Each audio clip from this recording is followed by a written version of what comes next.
Hello, good morning. आज सकाळची सुरुवात झाली बेडरूम आवरताना. हे मी बेडरूम आवरते कारण आमू बाहेर गेल्या होत्या. त्यावेळेत मला पटापट हे बेडरूम आवरून घेतलं.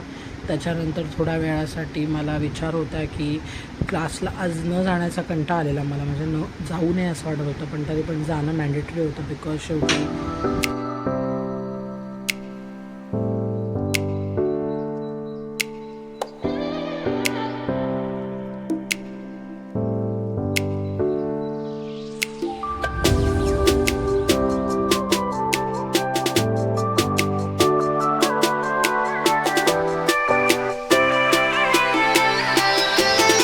त्यानंतर सुकलेले कपडे होते जे घडी करायचे होते, तर ते पण मी करून घेतले बिकॉज मग ते नंतर करायचं म्हटलं का त्याचा ढीग होतो आणि मग ते राहून जातं.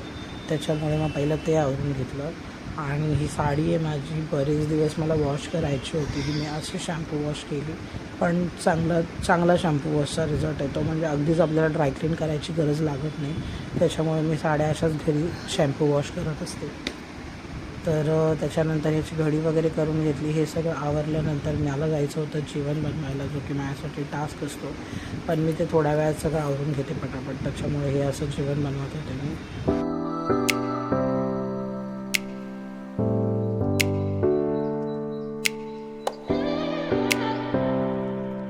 त्यानंतर ही मी भाजी बनवलेली मटार बटाट्याची, आमच्यासाठी तिखटवाली, आणि आमूसाठी वरण, आणि त्यांच्यासाठी फिक्की भाजी ज्याच्यामध्येच मसाला नसतो, कमी असतो, ही अशी भाजी बनवली. त्याच्यानंतर क्लासला सोडायला धीरज आलेला ॲज युजल. आणि आज क्लासमध्ये आम्हाला थिअरॅटिकल प्लस प्रॅक्टिकल असे दोन्ही पार्ट होणार होते.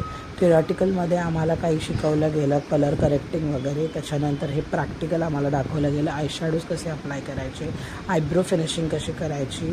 तर मजा येते हे शिकताना. जेव्हा डिटेलमध्ये आपण एखाद्या गोष्टीचं स्टडी करतो तेव्हा त्याच्यातले अप्स अँड डाऊन्स या दोन्ही गोष्टी आपल्याला कळत असतात, तर ती मजा येते करायला, आणि अजून जास्त ते अजून करावं असं वाटतं.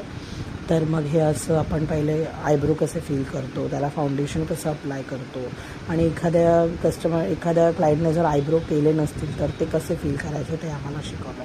त्याच्यानंतर घरी आल्यानंतर आदूची ही अशी मस्ती चालू होती. ती एक गाणं बोलून दाखवत होती मला, ज्याचा व्हिडिओ मी ऑलरेडी इन्स्टाला पोस्ट केला आहे. त्याच्यानंतर संध्याकाळी आम्ही दोघं निघालो बाहेर जाण्यासाठी. मूवीचा प्लॅन होता. पहिले आम्ही बाहेर मस्त मोमोज खाल्ले, त्याच्यानंतर गेलो आणि छान असं मूवी बघायला गेलो होतो. ॲज युजल तुम्हाला माहिती आहे, क्रांतीज्योती विद्यालय. आम्हाला आधी वाटलेलं की बोरिंग असेल, पण छान होता, टाईमपास मूवी होता. घरी आल्यानंतर ह्या आमच्या छोट्याशा टिंगूबाई या अशा झोका खेळत आहे जोरजोरात, आणि असं संपला.